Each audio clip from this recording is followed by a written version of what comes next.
need to stop shooting them.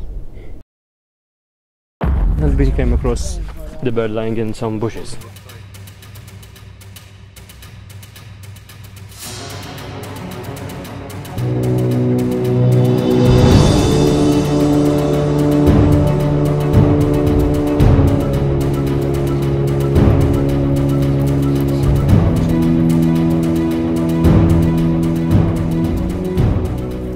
What we're looking at is a juvenile Marsh Harrier with the left wing, which seems to be broken. The bird's in some distress. We'll take it to the vet tomorrow morning first thing, and we'll see.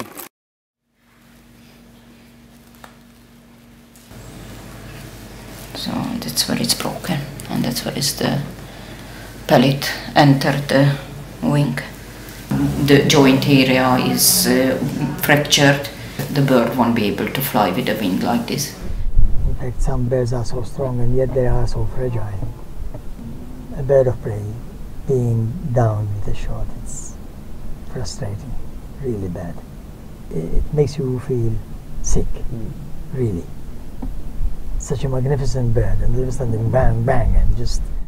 Joe Sultana was on Comino Island to release a Marsh Harrier. Comino is ideal since it is one of the few areas in which hunting is not permitted. Personally, because I've been involved with birds like Malta when it was even MOS from the first year in 1962 when we started. We started the society in 1962 in January. There were about 7 people who met and started it. Since then I have seen great changes, quite a lot of changes.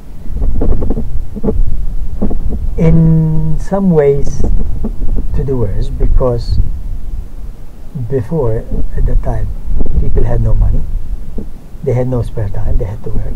Then all of a sudden, when with affluence,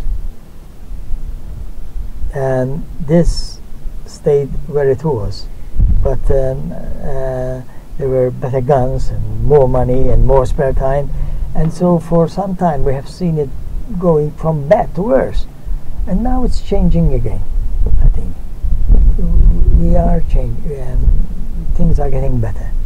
There are a lot of people now, a lot of hunters who will obey the law. But don't forget, we have quite a lot of hunters, and there is still a high percentage, I think, that will shoot at birds of prey, or at a hoopoe or golden or something like that. There are others who don't. And now we are seeing more birds, in fact.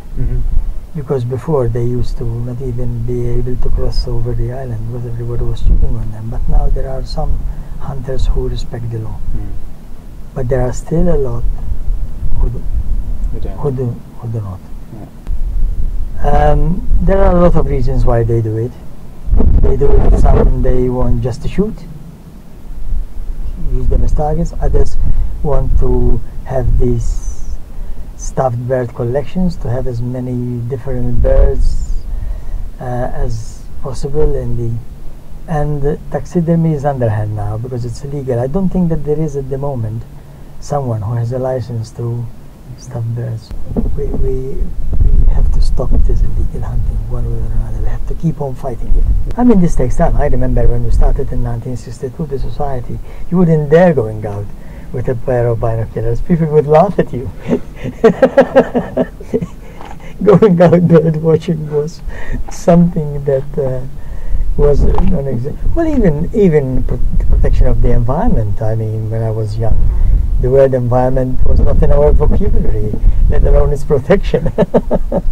So things have changed, and they have changed to the better. And I'm sure that they will keep on changing, but it is still an uphill struggle. But we'll win one day.